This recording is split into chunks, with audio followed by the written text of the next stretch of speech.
อันนี้แม่นถอยพักเลยที่ออก พอออกไม่ออกวันจันทร์เพื่อนได้มาถวายเพลอืมก็ได้แล้วอันนั้นแม่นทยายกของในวัดมือวันจันทร์คือเท่าอายุเรือน้อยบ่เป็นเรือหลายเด้ออย่าเล่าหลายเจ้าก็เรือน้อยเชื่อลูกเข้าร่วมตาแม่ดิเจ้าก็เรือน้อยไปทางนั้นนะก็มีแต่อันเท่าอายุเรือน้อยดอกไม้นี่นะพุ่นอันนั้นพวกไม่ออกวันจันทร์เด้อมีแต่ผู้รอๆงามๆแต่งตัวนุ่งสินไหมบ่ได้เบียงผ้าอันนี้มันละพาละมกเพื่อนกันที่เอาไปกินฝืนบอกที่ฝืนมาจ้ะเฟือเนาะเขาเอามาดิเขาก็ใช้ชื่อใหม่พ่อใกล้สอง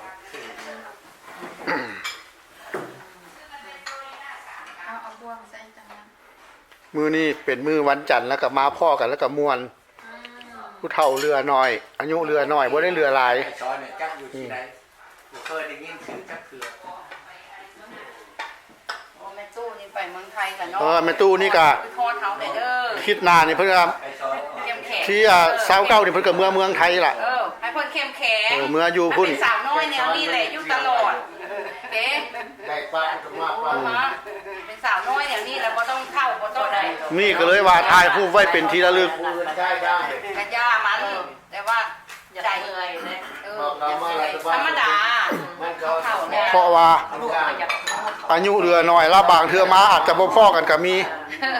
หรือว่าสิพ่ออยู่กับว่าบ่ฮู้แล้วตั้งแต่ว่าปัญหาเนาะ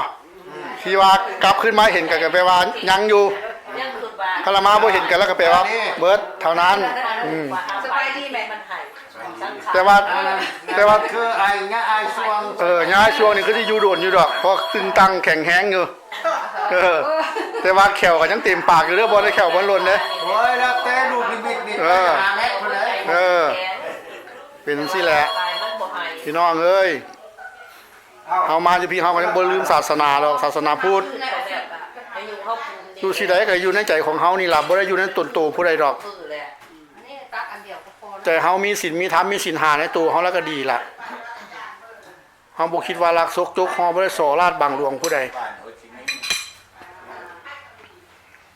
แต่ว่าเมื่อจะนับไปนะบ่คือเป็นเรื่องของเขานี่แม่นทหารถวายพระสงฆ์มื้อนี้เพิ่นก็มีบ่อยู่บ่ครบดอกอยู่หน่อยเดียวเพิ่นไปเที่ยวเพิ่นใกล้จะได้กลับมาจำวัดสาละเดี๋ยวนี้เพิ่นกำลังไปเที่ยวไปหยังอยู่ไปมีเวียกมีหยังก็ไป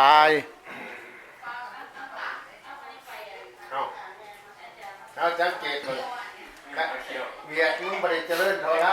ว่าสิบ่มาซั่นดอกคันเวียดอยู่ว่าสิบ่มาซั่นดอกยังเวียดจังมาในการอยู่มึงล่ะมานี่นั่นแม่ออกวันจันทร์พอออกวันจันทร์นั่นน่ะ2ว่ามื้อนี้แหละตั้ง2กันรถไว้ส้มนั้นส้มนี้รถไว้ส้มนั้นส้มนี้รถเอาไป9 กิโลนั่นแบ่งใส่แดงแก้วเส้นข้าวชิ้นนั่นแล้วถ้าเร็วๆเห็นหูจะเกลือบ่เห็นตัวบ่เบิ่งก็บ่เห็นตัวเขา YouTube แม่เขาไปทุกมื้อเบิ่งทุกมื้อโอ้ยเบิ่งทุกมื้อสิบ่เห็นไปจะรูปลาวนี่บ่ที่ชื่อเพิ่นบ่ได้เพิ่นบ่ได้เอาเขาชาคนนี่เพิ่นบ่ได้เอาออกอยากให้หมู่เบิ่งคือเขาซะกดตัวบ่เข้าจังได๋อยู่เมืองไทยเพิ่นก็จะต้องเบิ่งส่งมาบ่แม่นน้อยๆอีกกดสอบกดแช่ให้บ่แม่นน้อยๆอยู่เมืองไทยก็เลยเต็มมีแต่เจ้าแล้วบ่เห็นถามตุ้มมากอันนี้จะเห็นคักบ่เบิ่งก็บ่เห็นแหละแนวอื่นอยู่บ่ได้เบิ่งของก็นั่นแหละเบิ่งได้แม้ตัวเองก็สิเห็นตัวเองอยู่ได้เป็นจังไดก็ได้บ่เห็นแต่เฮาเด้ก็เห็นเบิดหมู่แหละตัวเองเบิ่งอยู่ที่แหละไม่ออกวันจันทร์อันนี้ก็ไม่ออกวันจันทร์นี่ก็มีแต่ผู้หนุ่มๆอายุก็เรือน้อยเบิดแล้วล่ะบ่ได้เหลือหลายอายุมันหน่อยเนาะหน่อย อันนี้แม่นน่ะ จะมาก็ไผ ไม่ออกจันทร์เด้ออายุเหลือหน่อยแล้ว ใช่ทั้งหลายพวก มันด่าร้องเลยจะเรียกไปส่ง มานั่นเบิร์ดเดย์ดีใจห้องโหโยตการ เออ มีส้มพักไว้นี่ กับมีตัว บอกกันมีแล้วก็สิขอเอาไว้พิจารณา เอามาฮอดแล้วก็ได้ บ่รู้ว่า เอามาฮอดแล้วก็ ใคร ได้ จะตาย ใช้อินเตอร์อันนี้นะเข้าออกแล้ววะเอามาฮอดแล้วก็เอาไปร้อยใส่ว่านู่น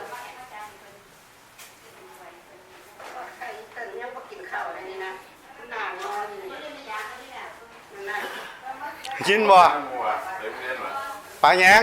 จะเรียกไปส่งแล้วมัน เขาเอามาฮอดแล้วก็เอาเมื่อไว้ไปกินดำนาก็ได้ มันบ่ขายจะให้เปล่ามันบ่เอาเรา เอาไปกันมา เออ มองเงี้ยก็ดีงามเพื่อไปมองไม่รู้ว่าข้าคือได้หลาน ไก่ที่ดำหน้า พาไปไหนเขา เออดำแล้วเดี๋ยวนี้น่ะ ไก่เราเอง ก็จังว่า เขาเป็นนายเจ้าไง เอามาแล้วครับมันมีเขาก็เชื่อเมื่อไปกินดำนา ไอ้พิซซ่าไปห้างนี่มันบ่มักซื้อมันก็บ่ต้องไปห้างนะมันมัก แต่ให้เขารอก็ต้องมีบทเรียนเนี่ยไป จะ เนี่ย ชูเอาแหละเล็กน้อยเดี๋ยวนี้มันเลือกอยู่เลือกกิน อ๋อ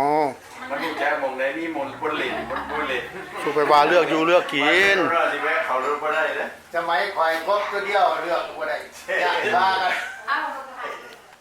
โรเบก้าโร อ้าว เบก้า ต่อไปจะได้เบิ่งกันใหม่อีกเนาะเบิ่งคลิปหน้าเด้อ เจ้าจำข่อยจำ บาย